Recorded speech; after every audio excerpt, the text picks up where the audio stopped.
ಸ್ನೇಹಿತರೆ, ಮಿಡ್ಲ್ ಈಸ್ಟ್ನಲ್ಲಿ ನಡೀತಿರೋ ಯುದ್ಧ ಕ್ಷಣ ಕ್ಷಣಕ್ಕೂ ತೀವ್ರ ಸ್ವರೂಪಕ್ಕೆ ತಿರುಗ್ತಿದೆ.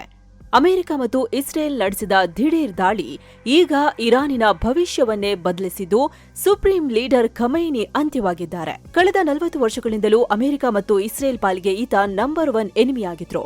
ಇಡೀ ಮಿಡ್ಲ್ ಈಸ್ಟ್ನಾದ್ಯಂತ ತಮ್ಮದೇ ಪ್ರಭಾವ ಸ್ಥಾಪಿಸಿಕೊಂಡಿದ್ರು. ಆದ್ರೀಗ ನಮ್ಮ ಪವರ್ ನಾವು ತೋರಿಸ್ತೀವಿ ಅಂತೇಳಿ ಅಮೆರಿಕ ಮತ್ತು ಇಸ್ರೇಲ್ಗಳು ಇವರನ್ನ ಹತ್ಯೆ ಮಾಡ್ಬಿಟ್ಟಿವೆ. ಇವರ ಈ ಸಾವಿನಿಂದ ಇರಾನ್ ಒಳಗೆ ಜ್ವಾಲಾಮುಖಿ ಸ್ಫೋಟವಾಗಿದೆ. ಎಲ್ಲೆಲ್ಲೂ ಪ್ರತಿಭಟನೆಗಳು ನಡೀತಿವೆ. ಆದ್ರೆ ಈಗ ನೆಕ್ಸ್ಟ್ ಉಳಿದಿರೋ ಪ್ರಶ್ನೆ ಒಂದೇ: ಇರಾನ್ನ ಮುಂದಿನ ಸುಪ್ರೀಂ ಲೀಡರ್ ಯಾರು? ಇರಾನಿನ ಸುಪ್ರೀಂ ಲೀಡರ್ ಅಂದ್ರೆ ಅದು ಬರೀ ಅಧಿಕಾರದ ಸ್ಥಾನಮಾನ ಅಲ್ಲ, ಅವರು ಶಿಯಾಗಳ ಪಾಲಿನ ಅತಿ ದೊಡ್ಡ ಧರ್ಮಗುರು. ಸುನ್ನಿ ಮತ್ತು ಶಿಯಾಗಳ ನಡುವಿನ ಶೀತಲ ಸಮರದಲ್ಲಿ ಇವರದ್ದು ಪ್ರಮುಖ ಪಾತ್ರ ಇರುತ್ತೆ. ಹೀಗಾಗಿ ಮುಂದೆ ಅಲ್ಲಿ ಯಾರು ಕೂರ್ತಾರೆ ಅನ್ನೋದು ಇಡೀ ಜಗತ್ತಿನ ಮೇಲೆ ಪರಿಣಾಮ ಬೀರುತ್ತೆ. ಹಾಗಿದ್ರೆ ಇಸ್ಲಾಮಿಕ್ ಇರಾನ್ನ ಮುಂದಿನ ಸುಪ್ರೀಂ ಯಾರು?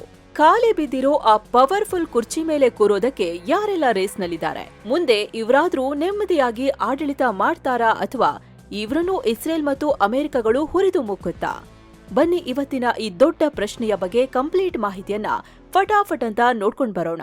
ಖಾಲಿ ಕುರ್ಚಿ ಸುಪ್ರೀಂ ಆಯ್ಕೆ ಹೇಗೆ?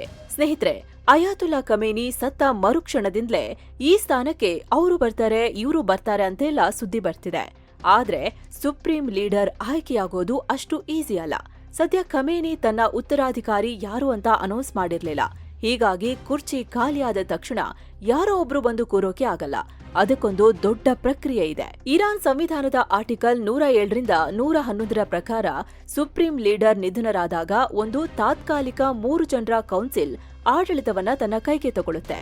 ಸದ್ಯಕ್ಕೆ ಈ ಕೌನ್ಸಿಲ್ನಲ್ಲಿ ಇರಾನ್ ಅಧ್ಯಕ್ಷ ಮಸೂದ್ ಪೆಜೆಶ್ಕಿಯಾನ್, ನ್ಯಾಯಾಂಗ ವಿಭಾಗದ ಮುಖ್ಯಸ್ಥ ಗುಲಾಂ ಹೊಸೇನ್ ಮೊಹಿಸೇನಿ ಎಜೆಇ ಮತ್ತು ಗಾರ್ಡಿಯನ್ ಕೌನ್ಸಿಲ್ನ ಒಬ್ಬ ಹಿರಿಯ ಸದಸ್ಯ. ಆದ್ರೆ ನೆನ್ಪಿರ್ಲಿ, ಇವರ ಅಧಿಕಾರ ಕೇವಲ ತಾತ್ಕಾಲಿಕ. ದೇಶದ ಆಡಳಿತ ಯಂತ್ರ ನಿಂತೋಗ್ಬಾರದು ಅನ್ನೋ ಕಾರಣಕ್ಕೆ ಮಾತ್ರ ಇವರು ಕೆಲಸ ಮಾಡ್ತಾರೆ. ಇವರಿಗೆ ಯಾವುದೇ ದೊಡ್ಡ ಪಾಲಿಸಿಗಳನ್ನ ಅಥವಾ ಮಿಲಿಟರಿ ನಿರ್ಧಾರಗಳನ್ನ ಬದಲಾಯಿಸೋ ಪವರ್ ಇರಲ್ಲ. ಹಾಗಾದ್ರೆ ಅಸಲಿ ಸುಪ್ರೀಂ ಲೀಡರ್ ಅನ್ನ ಆರಿಸೋದು ಯಾರು? ಇಲ್ಲೇ ಇರೋದು ಅಸಲಿ ಆಟ. ಹೊಸ ನಾಯಕನನ್ನ ಆರಿಸೋ ಸಂಪೂರ್ಣ ಜವಾಬ್ದಾರಿ ಇರೋದು ಅಸೆಂಬ್ಲಿ ಆಫ್ ಎಕ್ಸ್ಪರ್ಟ್ಸ್ ಅನ್ನೋ ಕಮಿಟಿಗೆ. ಈ ಕಮಿಟಿಯಲ್ಲಿ 88 ಜನ ಅತಿ ಹಿರಿಯ ಶಿಯಾ ಇಸ್ಲಾಮಿಕ್ ಧರ್ಮಗುರುಗಳಿರ್ತಾರೆ. ಇವರನ್ನ ನೇರವಾಗಿ ಜನರೇ ವೋಟ್ ಹಾಕಿ ಆರಿಸಿರ್ತಾರೆ. ಈ 88 ಜನ ಒಂದು ರಹಸ್ಯ ಸಭೆ ಸೇರಿ ಚರ್ಚೆ ಮಾಡಿ ವೋಟಿಂಗ್ ಮೂಲಕ ಇರಾನ್ನ ಮುಂದಿನ ಭವಿಷ್ಯವನ್ನ ಬರೆಯೋ ನಾಯಕನನ್ನ ಆಯ್ಕೆ ಮಾಡ್ತಾರೆ. ಆದ್ರೆ ಈ ಪ್ರಕ್ರಿಯೆ ನೋಡೋಕೆ ಎಷ್ಟು ಸಿಂಪಲ್ ಅನ್ಸುತ್ತೋ, ರಿಯಾಲಿಟಿಯಲ್ಲಿ ಅಷ್ಟೇ ಡೇಂಜರಸ್.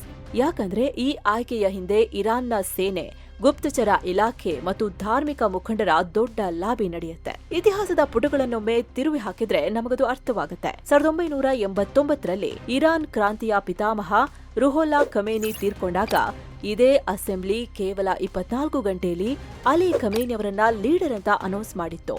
ಅಚ್ಚರಿಯ ವಿಚಾರ ಅಂದ್ರೆ ಆಗ ಅಲಿ ಖಮೇನಿಗೆ ಸುಪ್ರೀಂ ಲೀಡರ್ ಆಗಲು ಬೇಕಾದ ಉನ್ನತ ಮರ್ಜಾ ಅಥವಾ ಗ್ರ್ಯಾಂಡ್ ಅಯಾತುಲ್ಲಾ ಅನ್ನೋ ಧಾರ್ಮಿಕ ಅರ್ಹತೆಯೇ ಇರಲಿಲ್ಲ. ಆದ್ರೂ ಅಂದಿನ ಪ್ರಭಾವಿ ನಾಯಕ ಅಕ್ಬರ್ ಹಶಿಮಿ ರಫ್ಸಂಜಾನಿ ಅನ್ನೋರು ತಮ್ಮ ಪವರ್ ಬಳಸಿ ಸಂವಿಧಾನವನ್ನೇ ತಿದ್ದುಪಡಿ ಮಾಡಿ ಖಮೇನಿಯನ್ನ ಕೂರಿಸಿದ್ರು. ಜೊತೆಗೆ ಈ ಅಲಿ ಖಮೇನಿ ಅವತ್ತಿಗೆ IRGC ಅಂದ್ರೆ ಇಸ್ಲಾಮಿಕ್ ಗಾಡ್ ಕೋರ್ ಇದೆಯಲ್ಲ, ಅದರ ಮೇಲೆ ಗಾಢ ಹಿಡಿತ ಹೊಂದಿದ್ರು. ಹೀಗಾಗಿ ಇವರನ್ನ ಅಲ್ಲಿ ಆಯ್ಕೆ ಮಾಡಲಾಯಿತು. ಸೊ ಇವತ್ತು ಕೂಡ ಇರಾನ್ ಸುಪ್ರೀಂ ಲೀಡರ್ನಷ್ಟೇ ಪವರ್ಫುಲ್ ಸ್ಥಾನವನ್ನ IRGC ಹೊಂದಿದೆ. ಹೀಗಾಗಿ ಅವರು ಯಾರ ಪರ ವಾಲ್ತಾರೋ ಅವರಿಗೆ ಈ ಪಟ್ಟ ಸಿಗುತ್ತೆ. ಅಪ್ಪನ ಸ್ಥಾನಕ್ಕೆ ಮಗ. ಈಗ ಸುಪ್ರೀಂ ಲೀಡರ್ ರೇಸ್ನಲ್ಲಿ ಅತಿ ಹೆಚ್ಚು ಕೇಳಿಬರ್ತಿರೋ ಮತ್ತು ಅಷ್ಟೇ ವಿವಾದದಲ್ಲಿರೋ ಮೊದಲ ಹೆಸರು ಮುಜ್ತಬಾ ಖಮೇನಿ. ಈತ ಬೇರೆ ಯಾರೂ ಅಲ್ಲ, ಸ್ವತಃ ಅಲಿ ಖಮೇನಿನ 2ನೇ ಮಗ. ವಯಸ್ಸು 56 ವರ್ಷ. ಮುಜ್ತಬಾ ಬಗ್ಗೆ ನೀವು ತಿಳಿದುಕೊಳ್ಳಬೇಕಾದ ಒಂದು ಸತ್ಯ ಇದೆ. ಈತ ಎಲ್ಲೂ ಪಬ್ಲಿಕ್ ಆಗಿ ಕಾಣಿಸ್ಕೊಳ್ಳಲ್ಲ, ಯಾವುದೇ ಸರ್ಕಾರದ ಅಧಿಕೃತ ಹುದ್ದೆಯಲ್ಲಿಲ್ಲ. ಆದ್ರೂ ಕಳೆದ 1 ದಶಕದಿಂದ ಇರಾನ್ನ ರಿಯಲ್ ಪವರ್ ಇದ್ದಿದ್ದೇ ಇವನ ಕೈಲಿ. Office of the supreme leader ಅನ್ನೋ ಅತಿ ಪ್ರಬಲ ಕಚೇರಿನ ತನ್ನ ಕಂಟ್ರೋಲ್ನಲ್ಲಿ ಇಟ್ಕೊಂಡು ತೆರೆಯ ಹಿಂದಿನಿಂದಲೇ ಇಡೀ ಆಡಳಿತನ ಸೇನಾ ಪಡೆಗಳನ್ನ ನಡೆಸುತ್ತಿದ್ದ ಶ್ಯಾಡೋ ಲೀಡರ್ ಈತ. 2009ರಲ್ಲಿ ಇರಾನ್ನಲ್ಲಿ ನಡೆದ ಗ್ರೀನ್ ಮೂವ್ಮೆಂಟ್ ಪ್ರತಿಭಟನೆಯನ್ನ ನಿರ್ದಯವಾಗಿ ಹತ್ತಿಕ್ಕಿದ್ದರ ಹಿಂದಿದ್ದ ಮಾಸ್ಟರ್ ಮೈಂಡ್ ಇದೇ ಮುಜ್ತಬಾ. ಇವತ್ತಿಗೂ ಇರಾನಿನ ಆಡಳಿತದ ಮೇಲೆ ಈತನಿಗೆ ಪ್ರಭಾವ ಇದೆ. ಆದ್ರೆ ಈತ ಸುಪ್ರೀಂ ಲೀಡರ್ ಆಗೋದು ಅಷ್ಟು ಸುಲಭ ಇಲ್ಲ. ಅದಕ್ಕೆ 3 ದೊಡ್ಡ ಅಡೆತಡೆಗಳಿವೆ. ಮೊದಲನೇದು ಆತನ ಧಾರ್ಮಿಕ ಅರ್ಹತೆ. ಸುಪ್ರೀಂ ಲೀಡರ್ ಆಗ್ಬೇಕು ಅಂದ್ರೆ ಅಯಾತುಲ್ಲಾ ಪದವಿ ಬೇಕು. ಮುಸ್ತಫಾ ತಾನು ಹಲವು ವರ್ಷಗಳಿಂದ ಧಾರ್ಮಿಕ ಪಾಠ ಮಾಡ್ತಿದ್ದೀನಿ, ನನಗೂ ಅಯಾತುಲ್ಲಾ ಪದವಿ ಇದೆ ಅಂತ ಹೇಳ್ಕೊಳ್ತಾನೆ. ಆದ್ರೆ ಇರಾನ್ನ ಹಿರಿಯ ಧರ್ಮಗುರುಗಳು ಇದನ್ನ ಒಪ್ಪೋಕೆ ತಯಾರಿಲ್ಲ. ಇದು ಸ್ವಂತ ಜ್ಞಾನದಿಂದ ಬಂದಿದ್ದಲ್ಲ, ಅಪ್ಪನ ಪ್ರಭಾವದಿಂದ ಪಡ್ಕೊಂಡಿರೋ ಬಿರುದು ಅಂತ ಅವರು ನೇರವಾಗಿ ವಿರೋಧಿಸ್ತಿದ್ದಾರೆ. ಹೀಗಾಗಿ ಶಿಯಾಗಳ ದೊಡ್ಡ ಧರ್ಮಗುರುವಾಗೋಕೆ ಇವರಿಗೆ ಅವಕಾಶ ಕೊಡೋದು ಕಷ್ಟ. ಎರಡನೇದು, ಜನ ಮತ್ತು ಅಧಿಕಾರಿಗಳ ಬೆಂಬಲ. ಇರಾನ್ನಲ್ಲಿ ಸರ್ವಾಧಿಕಾರ ಇದೆ ಸರಿ, ಆದ್ರೆ ಸುಪ್ರೀಂ ಜಾಗದಲ್ಲಿ ಕೂರ್ಬೇಕು ಅಂದ್ರೆ ಅದಕ್ಕೆ ತಕ್ಕ ಮಟ್ಟಿಗೆ ಜನಬೆಂಬಲ ಇರಬೇಕು. ಆದ್ರೆ ಈ ಮುಸ್ತಫಾ ಹಗರಣಗಳ ಸರದಾರ. ಇರಾನ್ನ ಜನಸಾಮಾನ್ಯರು ತಿನ್ನೋಕೆ ಅನ್ನ ಇಲ್ದೆ ಸಾಯೋವಾಗ ಈತ ಕೋಟ್ಯಾಂತರ ರೂಪಾಯಿ ಸಾಮ್ರಾಜ್ಯ ಕಟ್ಟಿದಾನೆ ಅನ್ನೋ ಆಕ್ರೋಶ ಇದೆ. ಇತ್ತೀಚೆಗೆ ಕೇವಲ ಲಂಡನ್ ನಗರವೊಂದರಲ್ಲೇ ಈತನ ಬೇನಾಮಿ ಆಸ್ತಿ 30 ಮಿಲಿಯನ್ ಯುರೋ ಅಂದ್ರೆ ಸುಮಾರು 270 ಕೋಟಿ ರೂಪಾಯಿ ದಾಟುತ್ತೆ ಅಂತ ವರದಿಯಾಗಿತ್ತು. ಅಧಿಕ ಬೆಲೆಯ ಐಷಾರಾಮಿ ಪ್ರಾಪರ್ಟಿ, ನಕಲಿ ಶೆಲ್ ಕಂಪನಿಗಳು, ಸರ್ಕಾರಿ ಕಾಂಟ್ರಾಕ್ಟ್ಗಳು ಎಲ್ಲ ಈತನ ಕೈಲಿವೆ. ಇರಾನಿನ ತೈಲ ಮಾರಾಟದ ಹಣವನ್ನ ಕೂಡ ಈತ ತನ್ನ ಮೋಜಿಗೆ ಬಳಸ್ತಿದ್ದಾನೆ ಅನ್ನೋದು ಇರಾನ್ ಜನರಿಗೆ ಇರೋ ಸಿಟ್ಟು. ಹೀಗಾಗಿ ಇವರ ಮೇಲೆ ಅಸಮಾಧಾನ ಇದೆ. ಮೂರನೇದು, ಐಡಿಯಾಲಜಿ. 1979ರಲ್ಲಿ ಇರಾನ್ನಲ್ಲಿ ಕ್ರಾಂತಿಯಾಗಿದೆ ರಾಜಪ್ರಭುತ್ವದ ವಿರುದ್ಧ. ಅಪ್ಪನ ನಂತರ ಮಗ ಆಳುವ ವಂಶಪಾರಂಪರ್ಯ ಆಡಳಿತ ನಮಗೆ ಬೇಡ ಅಂತಲೇ ಇಸ್ಲಾಮಿಕ್ ರಿಪಬ್ಲಿಕನ್ ಸ್ಥಾಪನೆ ಮಾಡಿದ್ರು. ಆದ್ರೆ ಈಗ ಮತ್ತೆ ಅಲಿ ಖಮೇನಿ ನಂತರ ಅವರ ಮಗ ಲೀಡರ್ ಆದ್ರೆ ಅದು ಹಿಂದಿದ್ದ ಶಾಗಳ ರಾಜಪ್ರಭುತ್ವದಂತೆ ಆಗಲ್ವಾ ಅಂತ ಇರಾನ್ನಲ್ಲಿರೋ ಒಂದು ವರ್ಗ ವಾದ ಮಾಡುತ್ತೆ. ಹೀಗಾಗಿ ಇಲ್ಲಿ ಮುಸ್ತಫಾಗೆ ಸೀಟು ಸಿಗೋದು ಸುಲಭ ಇಲ್ಲ. ಇನ್ನು ಇದನ್ನ ಬಿಟ್ರೆ ಮುಸ್ತಫಾನ್ಗೆ ಟಕ್ಕರ್ ಕೊಡೋಕೆ ಕಣದಲ್ಲಿ ಇನ್ನೂ 5 ಘಟಾನುಘಟಿ ನಾಯಕರಿದ್ದಾರೆ. ಅದರಲ್ಲಿ ಮೊದಲನೇ ವ್ಯಕ್ತಿ ಅಲಿ ರೆಜಾ ಅರಾಫಿ. ಈತ ಇರಾನ್ನ ಕನ್ಸರ್ವೇಟಿವ್ ಬಣದ ಪ್ರಬಲ ನಾಯಕ. ಕೋಮ್ ಸೆಮಿನರಿಗಳ ಮುಖ್ಯಸ್ಥ. ಅಸೆಂಬ್ಲಿ ಆಫ್ ಎಕ್ಸ್ಪರ್ಟ್ಸ್ನಲ್ಲಿ ಇವರಿಗೆ ಭಾರಿ ಬೆಂಬಲವಿದೆ. ಧಾರ್ಮಿಕವಾಗಿ ಮುಸ್ತಫಾಗಿಂತ 100 ಪಟ್ಟು ಪ್ರಬಲ. ಆದ್ರೆ ಇವರಿಗೆ ಸೇನಾಪಡೆಗಳ ಮೇಲೆ ಹಿಡಿತವಿಲ್ಲ ಅನ್ನೋದೇ ದೊಡ್ಡ ಮೈನಸ್ ಪಾಯಿಂಟ್. ಎರಡನೇದು, ಸಾದಿಕ್ ಲಾರಿಜಾನಿ. ಇರಾನ್ನ ಮಾಜಿ ನ್ಯಾಯಾಂಗ ಮುಖ್ಯಸ್ಥ ಮತ್ತು ಲಾರಿಜಾನಿ ಕುಟುಂಬದ ಕುಡಿ.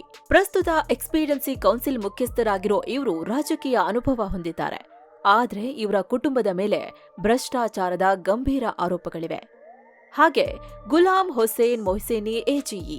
ಇವರು ಇರಾನ್ನ ಪ್ರಸ್ತುತ ನ್ಯಾಯಾಂಗ ಮುಖ್ಯಸ್ಥ, ಸಂಪ್ರದಾಯವಾದಿ ನಾಯಕ. ದೇಶದೊಳಗೆ ಸರ್ಕಾರದ ವಿರೋಧಿಗಳನ್ನ, ಪ್ರತಿಭಟನಾಕಾರರನ್ನ ನಿರ್ದಾಕ್ಷಿಣ್ಯವಾಗಿ ಮಟ್ಟ ಹಾಕುವಲ್ಲಿ ಈತ ಕುಖ್ಯಾತ. ಇವರಿಗೆ ಇಂಟೆಲಿಜೆನ್ಸ್ ಮತ್ತು ಸೇನೆಯ ಸಪೋರ್ಟ್ ಇದೆ. ಆದ್ರೆ ಅಂತಾರಾಷ್ಟ್ರೀಯ ಮಟ್ಟದಲ್ಲಿ ಇವರ ಮೇಲೆ ಬ್ಯಾನ್ ಇದೆ ಮತ್ತು ಜನಸಾಮಾನ್ಯರಿಗೆ ಇವರನ್ನ ಕಂಡ್ರೆ ಭಯ. ಹೀಗಾಗಿ ವಿಶ್ವಾಸ ಇಲ್ಲದವರನ್ನ ಸುಪ್ರೀಂ ಲೀಡರ್ ಮಾಡೋದು ದೂರದ ಮಾತು. ಹಾಗೆ ಹಾಶಿಮ್ ಹುಸೇನಿ ಬುಷೇರಿ, ಇರಾನ್ ಆಡಳಿತದ ಹಿರಿಯ. ಯಾರ ಬಗ್ಗೆಯೂ ಒಮ್ಮತ ಮೂಡದೇ ಇದ್ರೆ ಫೈನಲ್ ಆಗಿ ಇವರನ್ನ ತಂದು ಕೂರಿಸೋ ಸಾಧ್ಯತೆ ಇದೆ ಅಂತ ಹೇಳ್ತಿದ್ದಾರೆ. ಬಿಟ್ರೆ ಹಸನ್ ಖೊಮೇನಿ. ಇವರು 1979ರ ಇಸ್ಲಾಮಿಕ್ ಕ್ರಾಂತಿಯ ಪಿತಾಮಹ ರುಹುಲ್ಲಾ ಖೊಮೇನಿಯ ಸ್ವಂತ ಮೊಮ್ಮಗ. ಇವರು ರಿಫಾರ್ಮಿಸ್ಟ್ ಅಥವಾ ಸ್ವಲ್ಪ ಮೃದು ಬಣದ ನಾಯಕ ಅಂತ ಕರೆಸಿಕೊಳ್ತಾರೆ. ಯುವ ಜನತೆ ಮತ್ತು ದೇಶದಲ್ಲಿ ಬದಲಾವಣೆ ಬಯಸೋ ಜನರ ಬೆಂಬಲ ಇವರಿಗಿದೆ. ಆದ್ರೆ ಇರಾನ್ನ ಡೀಪ್ ಸ್ಟೇಟ್ ಇವರನ್ನ ಸುಲಭವಾಗಿ ಒಪ್ಕೊಳ್ಳಲ್ಲ. ಹಾಗಾದ್ರೆ ಯಾರು ಈ ಡೀಪ್ ಸ್ಟೇಟ್? ಸ್ನೇಹಿತರೆ, ಇರಾನ್ನಲ್ಲಿ ಹೊರಗಡೆ ನೋಡೋಕೆ ಧರ್ಮಗುರುಗಳೇ ದೇಶ ನಡೆಸ್ತಾರೆ ಅಂತ ಅನ್ಸುತ್ತೆ. ಆದ್ರೆ ಇವರ ಹಿಂದೆ ನಿಂತಿರೋ ದೊಡ್ಡ ಶಕ್ತಿ IRGC ಅಥವಾ ಇಸ್ಲಾಮಿಕ್ ರೆವಲ್ಯೂಷನರಿ ಗಾರ್ಡ್ ಕಾರ್ಪ್ಸ್. ನಾವಿಲ್ಲಿ ಒಂದು ವಿಚಾರ ಸ್ಪಷ್ಟವಾಗಿ ಅರ್ಥ ಮಾಡ್ಕೋಬೇಕು. IRGC ಬರೀ ಬಾರ್ಡರ್ ಕಾಯೋ ಸೇನೆ ಅಲ್ಲ, ಇದು ಒಂದು ವ್ಯವಸ್ಥೆ. ಇರಾನ್ನ ಭದ್ರತೆಯಿಂದ ಹಿಡಿದು ಅವರ ಆಡಳಿತದ ತನಕ ಎಲ್ಲರ ಮೇಲೂ ಪ್ರಭಾವ ಹೊಂದಿದ್ದಾರೆ. ಅವರ ಬ್ಯಾಲಿಸ್ಟಿಕ್ ಮಿಸೈಲ್ ಪ್ರೋಗ್ರಾಂ, ವಿದೇಶಗಳಲ್ಲಿ ಆಪರೇಷನ್ ಮಾಡೋ ಕುದ್ಸ್ ಫೋರ್ಸ್, ದೇಶದ ಒಳಗಿನ ಭದ್ರತೆ ನೋಡಿಕೊಳ್ಳೋ ಬಸೀಜ್ ಮಿಲಿಷಿಯಾ ಎಲ್ಲವೂ ಇವರ ಕಂಟ್ರೋಲ್ನಲ್ಲೇ ಇದೆ. ಅಲ್ಲದೆ ಇರಾನ್ ಎಕಾನಮಿಯ 20ರಿಂದ 40% ಕಂಟ್ರೋಲ್ ಇರೋದು ಇದೇ IRGC ಕೈಲಿ. ಕನ್ಸ್ಟ್ರಕ್ಷನ್, ಎನರ್ಜಿ, ಪೆಟ್ರೋಲಿಯಂ, ಟೆಲಿಕಾಂ ಮತ್ತು ಪೋರ್ಟ್ಗಳು ಎಲ್ಲವೂ ಒಂದಲ್ಲ ಒಂದು ರೀತಿಲಿ ಸೇನಾಧಿಕಾರಿಗಳ ಹಿಡಿತದಲ್ಲೇ ಇದೆ. ಹೇಗಿರುವಾಗ ಹೊಸ ಸುಪ್ರೀಂ ಲೀಡರ್ ಆಯ್ಕೆಯಲ್ಲಿ ಇವರು ಸುಮ್ಮನೆ ಕೂರ್ತಾರ? ಖಂಡಿತ ಇಲ್ಲ. IRGCಗೆ ಈಗ ತಮ್ಮ ವ್ಯವಹಾರಗಳಿಗೆ ತೊಂದರೆ ಮಾಡದ, ತಾವು ಹೇಳಿದಂತೆ ಕೇಳೋ ಒಬ್ಬ ದುರ್ಬಲ ಅಥವಾ ಪಪೆಟ್ ನಾಯಕನ ಅವಶ್ಯಕತೆ ಇದೆ. ಪ್ರಬಲವಾದ ಮತ್ತು ಸ್ವತಂತ್ರ ನಿರ್ಧಾರ ತೆಗೆದುಕೊಳ್ಳೋ ಧರ್ಮಗುರು ಬಂದ್ರೆ ಸೇನೆಗೆ ಪ್ರಾಬ್ಲಮ್ ಆಗತ್ತೆ. ಅದಕ್ಕಾಗಿಯೇ ಆಡಳಿತದ ಅನುಭವವಿಲ್ಲದ ಆದ್ರೆ ಸೇನೆಯ ಜೊತೆ ಉತ್ತಮ ಸಂಬಂಧ ಹೊಂದಿರೋ ಮುಸ್ತಫಾ ಖಮೇನಿ IRGCಯ ಫಸ್ಟ್ ಚಾಯ್ಸ್ ಆಗಿದೆ ಅಂತ ವಿಶ್ಲೇಷಣೆ ನಡೀತಿದೆ. ಆದ್ರೆ ಇದಕ್ಕೆ ಇರಾನ್ನ ಇತರೆ ನಾಯಕರು ಒಪ್ತಾರಾ ಅನ್ನೋದು ಪ್ರಶ್ನೆ. ಆದ್ರೆ ಒಂದಂತೂ ಸತ್ಯ, ಈಗ ತಗೊಳ್ಳೋ ಒಂದು ನಿರ್ಧಾರ ಇರಾನ್ ಇನ್ಮುಂದೆ ಧಾರ್ಮಿಕ ರಾಷ್ಟ್ರವಾಗಿ ಉಳಿಯುತ್ತಾ ಅಥವಾ ಸಂಪೂರ್ಣ ಮಿಲಿಟರಿ ರಾಷ್ಟ್ರವಾಗಿ ಬದಲಾಗುತ್ತಾ ಅನ್ನೋ ಗೊಂದಲಕ್ಕೆ ತೆರೆ ಎಳೆಯಲಿದೆ. ಎಂಟ್ರಿ ಆಗುತ್ತಾ ಅಮೆರಿಕ. ಆದ್ರೆ ಇಲ್ಲಿ ಅಮೆರಿಕ ಸೀರಿಯಸ್ ಆಗಿ ಆಟ ಆಡಿದ್ರೆ ಇವ್ರ್ಯಾರೂ ಉಳಿಯೋಕೆ ಆಗಲ್ಲ. ಇನ್ಫ್ಯಾಕ್ಟ್ ಅಮೆರಿಕ ಆಟ ಆಡುತ್ತೆ ಅನ್ನೋದನ್ನ ಅವರೇ ಘೋಷಿಸಿಕೊಂಡಿದ್ದಾರೆ. ರೆಜಿಮ್ ಚೇಂಜ್ ಮಾಡಿ ತಮ್ಮ ಕೈಗೊಂಬೆ ಕೂರಿಸ್ತೀವಿ ಅಂತ ಟ್ರಂಪ್ ಹಿಂಟ್ ಕೊಟ್ಟಿದ್ದಾರೆ. ಈ ಬಗ್ಗೆ ಸಿಬಿಎಸ್ ನ್ಯೂಸ್ ಇಂಟರ್ವ್ಯೂನಲ್ಲಿ ಮಾತನಾಡಿರೋ ಅವರು ಇರಾನ್ ಮುನ್ನಡೆಸಲು ಒಳ್ಳೆ ಕ್ಯಾಂಡಿಡೇಟ್ಗಳಿದ್ದಾರೆ ಅಂತ ಹೇಳಿದ್ದಾರೆ. ಸದ್ಯ ಅವರು ಯಾರು ಅನ್ನೋದು ಗೊತ್ತಿಲ್ಲ. ಈ ಹಿಂದೆ ಇರಾನ್ನಿಂದ ದೇಶಭ್ರಷ್ಟರಾಗಿ ಅಮೆರಿಕಾದಲ್ಲಿ ನೆಲೆಸಿರೋ ರೆಜಾ ಪಹಲ್ವಿನ ಅಥವಾ ಇರಾನ್ನ ಒಳಗೆ ತಮ್ಮ ಕೈಗೊಂಬೆಯನ್ನ ಸೃಷ್ಟಿ ಮಾಡಿ ಅಮೆರಿಕ ಈ ಕೆಲಸ ಮಾಡುತ್ತಾ ನೋಡ್ಬೇಕು. ಏನೇ ಮಾಡಿದ್ರೂ ಮುಂದೆ ಅಮೆರಿಕ ಇರಾನ್ ಅನ್ನ ತನ್ನ ತಾಳಕ್ಕೆ ಕುಣಿಸೋ ದೇಶ ಮಾಡ್ಕೊಳ್ಳುತ್ತೆ. ಕೇಳಿಲ್ಲ ಅಂದ್ರೆ ಮತ್ತೆ ಇಸ್ರೇಲ್ ಅಮೆರಿಕ ಅವರನ್ನ ನೆಮ್ಮದಿಯಾಗಿ ಆಡಳಿತ ಮಾಡೋಕೆ ಬಿಡಲ್ಲ. ಇನ್ನು ಸ್ನೇಹಿತರೆ, 7 ಸ್ಯಾಂಡ್ಸ್ ಟೂರಿಸಂ ವತಿಯಿಂದ ಏಪ್ರಿಲ್ 22ಕ್ಕೆ 13 ದಿನಗಳ ಕಂಪ್ಲೀಟ್ ಚಾರ್ಧಾಮ್ ಯಾತ್ರೆ ಆಯೋಜಿಸಲಾಗಿದೆ. ಕೇವಲ 68,500 ರೂಪಾಯಿಗೆ ಫ್ಲೈಟ್, ಪ್ರೀಮಿಯಂ ಹೋಟೆಲ್, ಊಟ, ದರ್ಶನ ಸೇರಿ ಎಲ್ಲವೂ ಸಿಗಲಿದೆ. ಸೀಟ್ಗಳು ಲಿಮಿಟೆಡ್ ಇವೆ. ಈಗಲೇ ಸ್ಕ್ರೀನ್ ಮೇಲಿರೋ ನಂಬರ್ಗೆ ಕಾಲ್ ಮಾಡಿ. ಮುಂದೇನು, ಇರಾನ್ನಲ್ಲಿ ಸಮಸ್ಯೆಗಳ ಸಾಗರ. ಆದ್ರೆ ಹೊಸದಾಗಿ ಯಾರೇ ಸುಪ್ರೀಂ ಲೀಡರ್ ಆದ್ರೂ ಅವರ ಮುಂದಿರೋ ಹಾದಿ ಹೂವಿನ ಹಾಸಿಗೆ ಅಲ್ಲ, ಅದೊಂದು ಮುಳ್ಳಿನ ಕಿರೀಟ. ಇರಾನ್ ಈಗ ಇತಿಹಾಸದಲ್ಲೇ ಹಿಂದೆಂದೂ ಕಾಣದ ಬಿಕ್ಕಟ್ಟಿನಲ್ಲಿದೆ. ಒಂದು ಪರ್ಫೆಕ್ಟ್ ಸ್ಟಾರ್ಮ್ನಲ್ಲಿ ಸಿಲುಕಿದೆ. ಮೊದಲನೇದು ಆರ್ಥಿಕ ಕುಸಿತ.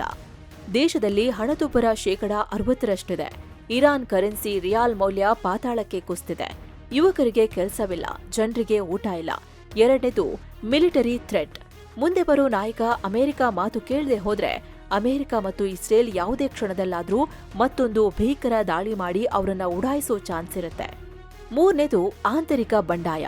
ಕುರ್ದುಗಳು, ಬಲೂಚಿಗಳು, ಇನ್ನೂ ಸಾಕಷ್ಟು ಸಂಘಟನೆಗಳು ಇರಾನ್ ಹರಿಯೋಕೆ ಕಾಯ್ಕೊಂಡು ಕೂತಿವೆ. ನಾಲ್ಕನೇದಾಗಿ ಇರಾನ್ನ ಪ್ರಾಕ್ಸಿಗಳು. ಹೆಜ್ಬುಲ್ಲಾ, ಹೌತಿ, ಹಮಾಸ್ ಈ ಉಗ್ರರಿಗೆಲ್ಲ ಇರಾನ್ ಬಾಸ್. ಸೊ ಮುಂದೆ ಆಡಳಿತ ಮಾಡೋ ನಾಯಕ ಈ ಪ್ರಾಕ್ಸಿಗಳನ್ನ ಕೂಡ ನೋಡ್ಕೋಬೇಕಾಗತ್ತೆ. ಒಂದ್ ವೇಳೆ ಅಮೆರಿಕದ ಪರವಾದ ನಾಯಕ ಬಂದ್ಬಿಟ್ರೆ ಪ್ರಾಕ್ಸಿಗಳು ಅತಂತ್ರರಾಗ್ಬಿಡ್ತಾರೆ. ಏನಾಗುತ್ತೆ ಕಾದ್ ನೋಡ್ಬೇಕು. ಹಾಗೆ ಈ ವಿಡಿಯೋ ನಿಮಗೆ ಇಷ್ಟ ಆಗಿದ್ರೆ ಲೈಕ್ ಮಾಡಿ, ಶೇರ್ ಮಾಡಿ ಮತ್ತು ನಮ್ಮ ಚಾನೆಲ್ಗೆ ಸಬ್ಸ್ಕ್ರೈಬ್ ಆಗೋದನ್ನ ಮರಿಬೇಡಿ. ನಮಸ್ಕಾರ.